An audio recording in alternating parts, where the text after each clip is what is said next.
BJP সরকার এসছে দেশের রাজধানী দিল্লিতে ২৭ বছর পর, আর মাত্র ১৬ থেকে ১৭ মাসের মধ্যে ১ টাকা নয় ২ টাকা নয় ৬৫০ কোটি টাকা মেডিকেলে দুর্নীতি। আচ্ছা, মেডিকেলের দুর্নীতি কারা করে একবার ভেবে দেখেছেন? মানুষ রোগগ্রস্ত যখন হয়ে যায়, যখন নিরুপায় হয়ে পড়ে এবং যাদের অর্থনৈতিক কমজোরি তারা যায় সরকারি হসপিটালে, আর সেই সরকারি হসপিটালে ১ টাকা নয় ২ টাকা নয় ৬৫০ কোটি টাকা দুর্নীতি একেবারেই বেপাকে পড়ে গেছে বিজেপি সরকারের রেখাপাত্র। দেখুন, এটা মানবিকতা। এই খবরগুলো যদি আমরা না তুলে ধরি তাহলে কারা তুলে ধরবে? ভাবতে হবে সাধারণ মানুষের।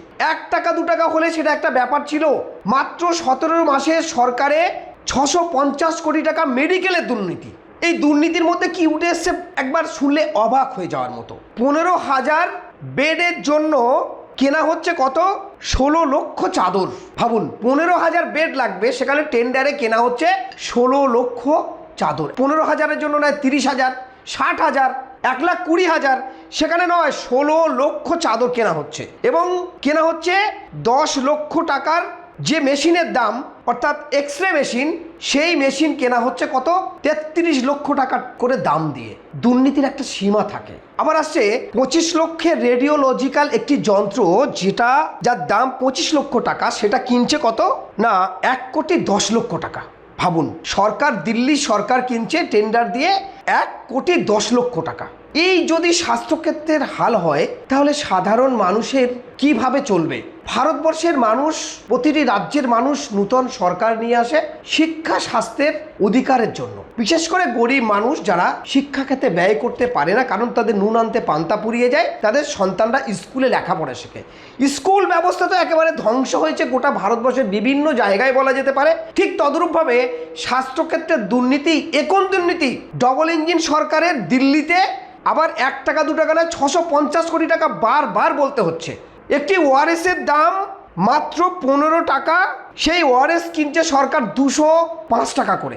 যেগুলো আমরা ওআরএস পাউডার কিনি, সেই পাউডার ১৫ টাকা যার দাম, টেন্ডারে কেনা হচ্ছে ২০৫ টাকা। স্বাভাবিকভাবে এই দুর্নীতি ধরা পড়বে, কারণ ক্ষমতা নেই। কেন বারবার এই দুর্নীতির সঙ্গে যুক্ত হচ্ছে এই সরকার? আমরা দেখলাম পরীক্ষার ক্ষেত্রে ছাত্রছাত্রীদের, তারাও নাজেহাল। সুষ্ঠু সমাজে তারা বাঁচতে চায়, ছাত্র জীবন তাদের সুলভ মন, তারা পড়াশোনা করবে, পড়াশোনার সাথে সাথে একটু বেড়ে উঠবে এবং বেড়ে উঠে তারা সুষ্ঠুভাবে পরীক্ষা দিয়ে একটু চাকরি বাকরি একটা সাইট নিয়ে নেবে। কিন্তু সে জায়গাও দুর্নীতি, কোথাও ছাড় পাচ্ছে না। ভাবতে হবে গোটা পৃথিবীর মানুষের কাছে আমরা কতটা কলঙ্কময় অধ্যায়ে পড়ে আছি। এটা বলতে গেলে হয়তো মানুষের অন্যরকম ধারা নিতে পারে, অন্য কোনো সমস্যা হতে পারে, কিন্তু কেন এই দুর্নীতির কথা গদি মিডিয়া আছে, বড় বড় পত্রিকা আছে এবং একাধিক মিডিয়া চ্যানেল আছে, তারা কি এইটাকে বারবার চর্চা করছে? আপনারা দেখেছেন? চোখে আসছে না। কারণটা কি? একটা জিনিস ভাবতে হবে, স্বাস্থ্যখাতে যদি দুর্নীতি হয়, এই দুর্নীতি অত্যন্ত দুর্ভাগ্যজনক এবং অমার্জনীয়। স্বাস্থ্য সেবা মানুষের মৌলিক অধিকার।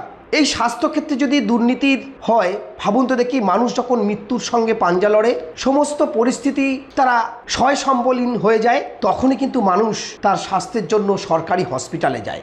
আর সেই সরকারি হসপিটালে জরাজীর্ণ মানুষ, তাদের ক্ষেত্রেও ছাড় হচ্ছে না। স্বাস্থ্যখাতে দুর্নীতির কারণে সাধারণ মানুষের চিকিৎসা একেবারে লঙ্ঘন হয় এবং মানবাধিকার লঙ্ঘন বলা যায় এই স্বাস্থ্যক্ষেত্রে দুর্নীতি করা। মানে সত্যি এটা সরকারের ভাবা উচিত। এবং সাধারণ জনগণ এই সরকারের প্রতি একেবারে বিতৃষ্ণা এসে যায় এবং এদের প্রতি মানুষ আস্থা, ভরসা সমস্ত কিছু হারিয়ে ফেলে। মানুষের শেষ সময়টুকু, মৃত্যুর আগে শেষ সময়টুকু তারা অন্তত কেউ ওখানে বেঁচে ফেরার জন্য সমস্ত কিছু ভুলে সে স্বাস্থ্যক্ষেত্রে যায়। আর সেখানে গিয়ে যদি দুর্নীতি হয়, মানুষ কতটা বেদনাদায়ক হয়, কতটা কষ্টদায়ক হয়। সেখানে গিয়ে যদি তারা স্বাস্থ্য না পায়, ঠিকমতো মেডিসিন না পায়, ঠিকমতো সেবা না পায়, এর থেকে পৃথিবীর বেঁচে থাকা আর নরকে থাকা সমান হয়ে যায়। এই কোন ভারতবর্ষে আমরা বাস করছি? ১৬ মাসের সরকারের ৬৫০ কোটি টাকা স্বাস্থ্যকেন্দ্রে দুর্নীতি। আর সেই দুর্নীতির কোথায় উঠে আসছে? একটা ওআরএসের দাম মাত্র যার ১৫ টাকা দাম, সেটা যদি ২০৫ টাকা দিয়ে সরকার টেন্ডার দিয়ে কেনে, তাহলে সাধারণ মানুষের কাছ থেকে কি আদায় করবে? মানুষের মৌলিক অধিকার, শিক্ষা, স্বাস্থ্য, এই স্বাস্থ্যের জায়গায় এত বড় ঘোটালা, এত বড় দুর্নীতি, এটা খুব কষ্টদায়ক, এটা খুব বেদনাদায়ক। মানুষ কিন্তু আগামী দিনে জরাজীর্ণ হতে চলেছে। এটা কিন্তু সরকারের ভাবতে হবে।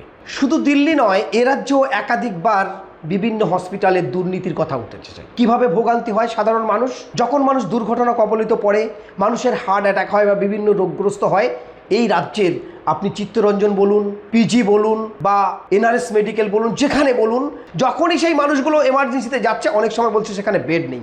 বিশেষ করে কলকাতার পিজি হসপিটালের কথা যদি বলি, সেই পিজি হসপিটালে আমরা দেখেছি একাধিকবার যে সেখানে কোনো বেড নেই বলে দেখানোর পরে ডাক্তার রুগী ভর্তি লিখে দিল, বেড নেই বলে ঘোষণা হয়ে যায়। এ দুয়ারে ও দুয়ারে ঘুরে রাস্তায় পড়ে থাকে। যখনই দালাল এসে বলে যে কিছু টাকার ব্যবস্থা করে দিন, আমরা ব্যবস্থা করে দিচ্ছি, কখনো 40,000, 50,000, 2 লাখ, 3 লাখ টাকার কথা উঠে আসে। এই ফোরে রাজত্ব এই পশ্চিমবঙ্গেও চলে। জানি না নূতন সরকারের এগুলো যদি নজরে থাকে তাহলে কিন্তু এই রাজ্যের গরিব মানুষ, অসহায় হতদরিদ্র মানুষ যারা হঠাৎ রোগগ্রস্ত হয়ে পড়ে বা কোনো রকম সমস্যায় পড়ে তারা গিয়ে কিন্তু জর্জরিত হয়।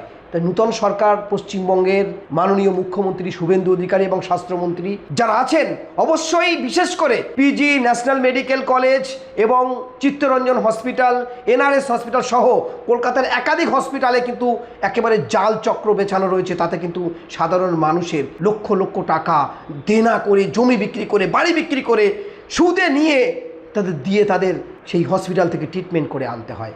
হসপিটালে ট্রিটমেন্ট করতে গেলেও দালাল ধরতে হচ্ছে। এই পশ্চিমবঙ্গ একাধিক জায়গায় একাধিক মানুষ তারা এইভাবে জর্জরিত হয়েছে।